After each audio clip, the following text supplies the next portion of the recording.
And we're back. Another episode. Cybersecurity Awareness Month continues, gentlemen. Yes, sir. Episode 2. Excellent. As Yep, it should. two of a few more here. So we're kind of continuing our theme of MFA identity. I think today we have the most basic one, but also the most important one and the most probably hacked one is passwords. Good old Absolutely. passwords. So I don't know, Sammy, you said you had an interesting question for us here. So I'm very curious how you want to start us off on this one here. Yeah. No wrong answers here. And I will give credit to the CISO series podcast to credit where it's due because they inspired this question. But I heard it and I thought it was an excellent talking point. And the question is, would you rather have a strong password that is never rotated, or would you Okay. rather have a weak password that you rotate every few months? I think that's Interesting. pretty easy. But I Okay. love that series that you referred to. It's the Would You Rather, right? Yes, absolutely. Yes. I'll go first, Eric. I Sure. would rather have a strong password that's never rotated. Okay. Okay.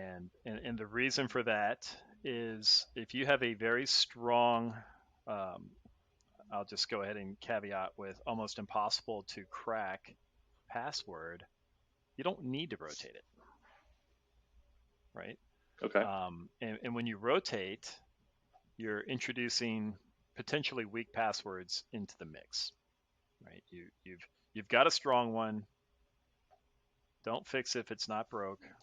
I was going to actually talk about that later on about password rotation, so I'm glad you covered it here, Sammy. But yeah, that's my answer. Derek, I'd be curious to hear yours.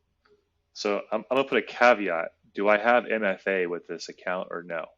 Good question. Let's start with no, because I'll Okay. say my point here in a second. But let's So if start it's with no. no, then I'm gonna go with the stronger password. If I can Yeah. have MFA and I have to choose a weaker password, I'd go that route. hmm hmm Yeah, those So are it's a very good Yep, question. I like that. good well, clarification. important caveats to bring up, though, right? Because I think really the answer for me is it depends. Because normally I would agree with you guys 100%.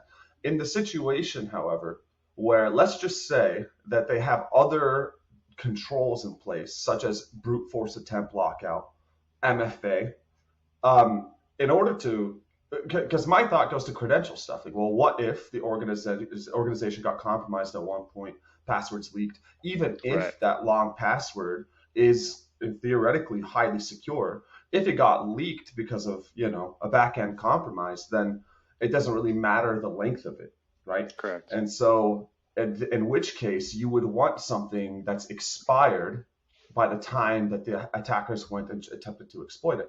However, this is incumbent upon having other controls in place, right? Because if you have brute force attempt lockouts in place, MFA, then the stronger password, the stronger password is the correct answer because they won't be able to attempt to crack it. That's part of being able to breach the longer password is you have to be able to perform these attempts over and over and over. So if the other controls in place are prevent that, then you're right. You wouldn't really need to retire a complex password because they would never have the opportunity to try and break it. So yeah, I think it really depends on the hygiene of the organization. That's why I said there are no wrong answers, right? It's And all I highly dependent. and I know that on our referenced podcast, it depends is not an acceptable answer, but Yeah, I liked it Of here course. because yeah, yeah. it introduced all the different scenarios and Yeah. now when I look back at my answer, I realize it came from a very simplistic view, but those are great clarifying points and um, added Caveats, caveats. if But you yeah, will. I Yeah. love it. that was good. To the original answer question though, you were 100% correct, John. So Yeah. yeah, definitely. In simple land, I was If you're yes. Yes, limited on yes. your options, sure. But if you Yeah. can be, as always in IT, Yep. is it depends on how complex you want to get, Yep. then Right. you have options, right? Because the other thing too, it's like to your guys' point, like if you have multiple passwords and they're kind of throwaway accounts and they're random and you know vendor A kind of has an issue and your password gets leaked there, but you don't use it anywhere else, then that lowers your risk of a lot of other things too. But Yep. unfortunately, a lot of people don't do that. They reuse or similarly reuse like the same structure in a lot of regards. So, change the year, change the number, things like that. So, Hmm. by the way, because we're now going into fall, so remember, update your passwords. Fall rocks 2022 $ is a good password to use. You know, top tier, Man, top I tier. know you're joking, but you would be shocked how many times that's like one of the common Yeah. passwords from brute force attempts. So, I'm sure. Which kind of speaks and segues directly into password reuse, which I know, Derek, is one of your favorite topics. Yeah, absolutely. So, so I know that nobody here does that, but what is the recommended guidance against password reuse? I think it's probably stating the obvious, but why not? Yeah, so if we kind of walk through, like, let's say you have, your social media account, your bank account, your 401k account, just this is all just personal life now. We're not even talking about Yep. corporate and your apps, and just, put it into the real world, right? Like, you might touch a dozen apps, right? Your water bill, you log in and pay online, your utility bills, cable bills, insurance, and you can kind of start to see where this goes, right? If you reuse the same password and you kind of reuse it for years and years, and somebody has a weak, website, or they get, phished or hacked or whatever it is, and then, to Sammy's point, if the credentials get compromised by some other means, weak database, outdated website plugin, and I can glean that information and get the password, and I know your email address, well, I'm going to start trying all your other logins, and Yep. then the chance of me logging in is like, Yep. my success rate goes through the roof, right? So to me, that's a really bad kind Yep. of policy and procedure, and unfortunately, it's easy to do because people default to that. But by all means, if you can avoid it, please do. yeah, Because I think you kind of killed that one, yeah, Derek. I completely agree. but he opened the door for credential stuffing too, Sammy, right? So, Yeah, um, and I know that's one of your favored techniques. absolutely, absolutely. Yeah, not only my favorite technique, but I think one of the favorite techniques of many Yeah. many adversaries out there. Yep. And to that point, is one of the primary initial access vectors, I think, across the industry. I could probably throw. I think I saw a statistic like 61% of attack. I don't know if it's true, but like the point is that odds are, if you have the same date, one of these sites, one of these applications, one of these services is going to get popped. It's not if, it's when. And if you're leveraging the same password across all of them, you're basically giving them keys to the kingdom, one ring Yeah. to rule them all kind of situation, right? So absolutely, you should not be reusing passwords. And that's where something like password manager comes in. And of course, that comes with its own set of controls that really require Sure. fine tuning. Sure. But for the most part, yeah, not something we want to do. I even tend to avoid doing so for low risk or low criticality applications, even just as a best practice, as a habit, right? If you tend to do something for efficiency, you tend to kind of do that all the time in a crunch or in high pressure situations. So if you train yourself to constantly leverage these complex, or rather lengthy passwords, which we'll get into in a second as well, Yep. Yep. yeah, I know certainly, we will. yeah, yeah. So Yeah, That's that's a good point, Sammy. Is I think, like, if you're, say, signing up for like this new app or like this new email service or whatever it is, you might be like in a rush, like, oh, like, I'm trying to just sign up. They ask you for a username and password, and you put in something simple. And then 9 times out of 10, that something simple just sticks for like months and months and months or years, and you never change it. Whereas if you have that good cyber hygiene, you say, hey, you know what? Let me generate this long, kind of nice password, passphrase day one. I think that reduces the risk a lot as well. So there's just another kind of tip out there to do, is when you're signing up, spend the extra 5 seconds to generate one. Safari does it, Chrome can do it, LastPass can do it, they all can do it, right? So well, that brings up a good point too. And I guess we'll kind of just segue right into it. And from your guys' opinion, what is the most important element of a strong password between password length and password complexity? Yeah. in my opinion, length is going to trump Yeah. complexity. Yes. Asterisk there for the most part, but generally Yeah. speaking, yeah. It's always good to be. Unless you have like 26, ones or Nah. something, then it's easy. But Yeah, I suppose you know, so. Yeah. Yeah, there's always a caveat. It's Yeah. always good to Oh, be aligned with the CTO. I would answer the same, Sammy, yeah. length, and then I think the what we've heard for the last year to two is passphrases, correct. Mm-hmm. which is going to get you to that length. And I think we've talked just here in the last minute about password managers. The beauty of that is you have Hmm. a manager managing all of your passwords, and all you need is one lengthy, hopefully passphrase, to get into the manager. So you're really only required to know one to get to many. Yep. Right. And that's Right. where I agree with the CISO. So we're all in agreement. It's perfect. Yes, yes, the I circle like of that. agreement.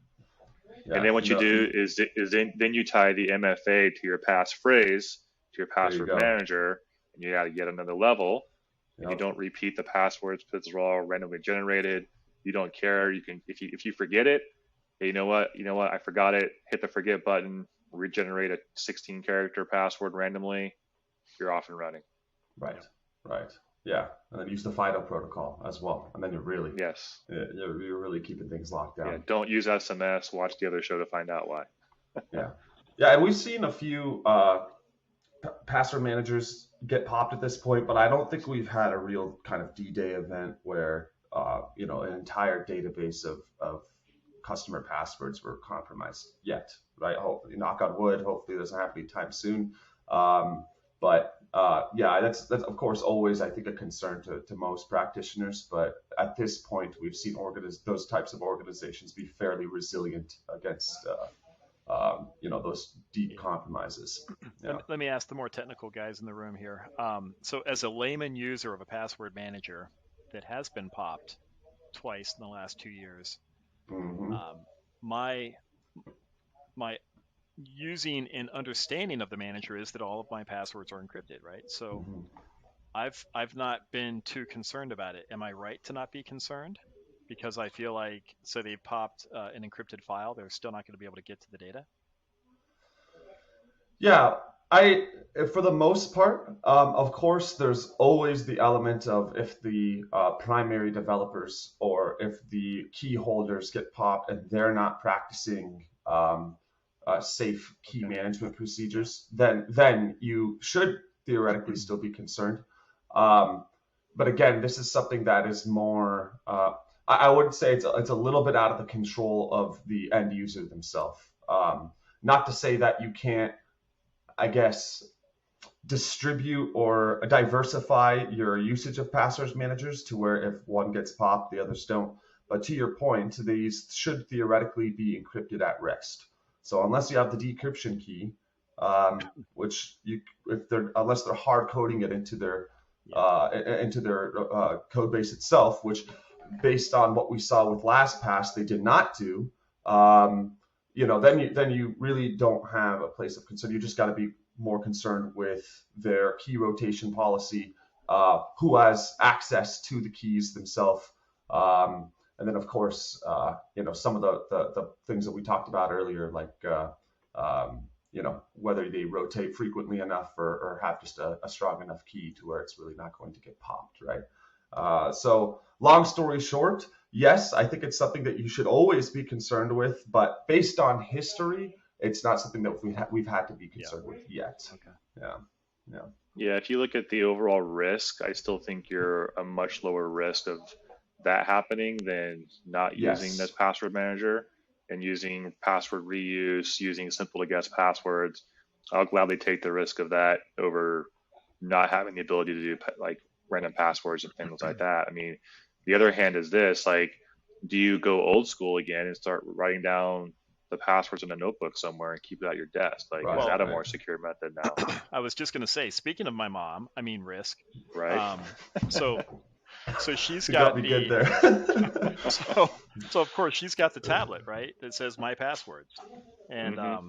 every time I go over there to fix her computer, we have to log into some platform, and she has to go to the tablet, right, to the notepad. Is that okay? Yeah. I mean, I'll answer my own question first.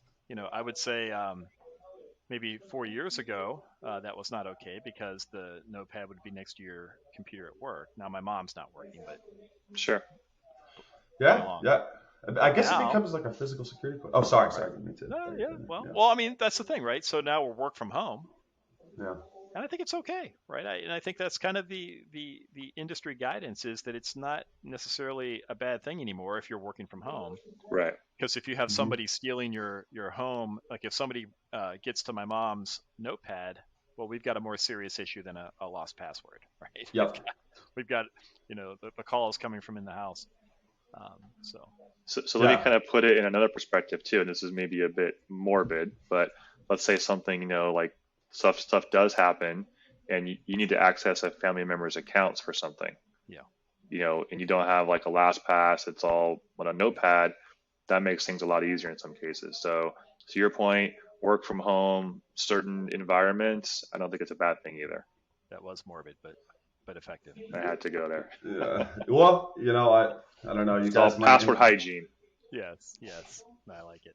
you might inspire a whole like league of social engineers to start dressing up as network Right. operators or Yeah, plumbers to try in-person and telemarketers. Yeah. right, yeah, trying to I'm sure infiltrate John these. has some stories from the FBI about that Ooh, stuff. I yeah. can't wait to get into We one have, we day. have So entire squads dedicated to this issue. So Yeah, well, it's a great point because it is kind of a matter of triage and critical. Like if I'm an attacker and an adversary, and I'm thinking about the potential locations that. All right, let me back it up. I guess so for somebody like your mother, I don't.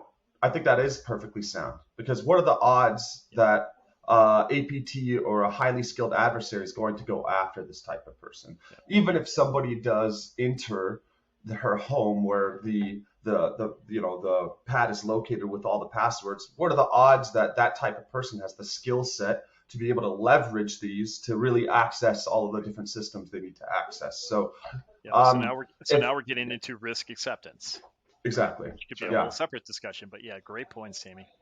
Absolutely, yeah. So, I mean, if you're an individual that is, that maybe a public figure or is known to have high levels of access to certain systems, then maybe this is even for you that Different wouldn't be necessarily the best. Yeah. Yes, different conversations. Maybe you need to bury it, under concrete, 6 feet underground, and have like multiple biometrics to get in. Right, that could be the solution there. But all for actually, your email account. Yeah, I love it. yeah, yeah. So to your point, so long as this pad is not pasted on the front door of your home, Right. I actually do think it's not a bad way to for the average user to keep their passwords in check. So good point. Good point.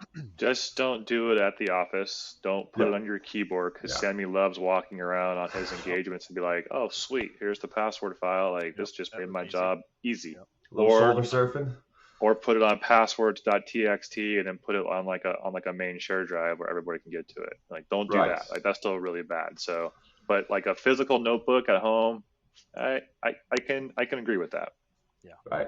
I mean, that is the method some people use to secure their cryptocurrency wallets. You know what I mean? So it's not far off from that realm. You could end up using the same technology that they use, like the physical technology that they use to secure these things, like with the hardware keys and whatnot. The seed files and all that stuff. Yeah. So them in a safe, not on a piece of paper behind you or something. The problem with that situation that I personally have is then I have to trust myself and not to damage or lose or whatever the keys to the kingdom. That is a pretty massive point of failure. Yeah, you know what I'm saying? It's the human element, and I'm like, could be unreliable sometimes. So those old like those old spy movies where they get like the secret message and have to burn it, and it disappears, and you're like, no, I lost the map, and same concept here. Yeah. So gotta trust yourself in that regard for sure. Awesome. So I have one last question for the group, I think. John, what's your password? It's I love myself 2022. Right. And then next year it's going to be I love myself 2023. I love it. Yeah. Kind of on that same note, I always like sharing the story, and one of the things I used to show when we would do these presentations for users and people, I think it was Jimmy Kimmel. I don't know how long ago this was now. He did this skit where he was walking around like asking random people about like Yeah. their dogs' names and like things about them, and like asking what makes a good password, and literally just asking people like what's their password. And they're And telling them. amazingly, people would just be like, oh, it's Fall Rocks 2022 or whatever it is, or password one, and it's like, so again, that kind of social engineering aspect is still out there and still relevant, and kind of have some lightheartedness to it. But the last tip I would say is don't reuse, don't share, create new, create complexity, Yep. Go all for that good length. stuff. So Yep. yeah.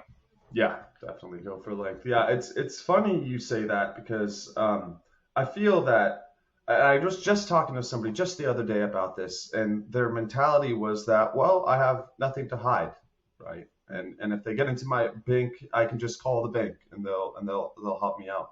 But and I know this is maybe like a tinfoil hat worst case scenario kind of thing, but maybe I think these people need to watch an episode of Black Mirror where you can be, Right. extorted without actually knowing that you have anything worthy of being extorted in your digital systems, or so they plant something on you that they're then able to extort against you with through the access that they have. So I think that's a mentality that still persists a lot across the layman, Yeah. and it's something that just needs to be completely 100%. wiped, because Yep. it's not the initial face value of the access that's really the issue. It's what can be done with that issue and how they can use that to proxy attacks to other systems or users. That's the real issue, right? Right. And to that point, yeah. And my last thought, Derek, to Sammy's point,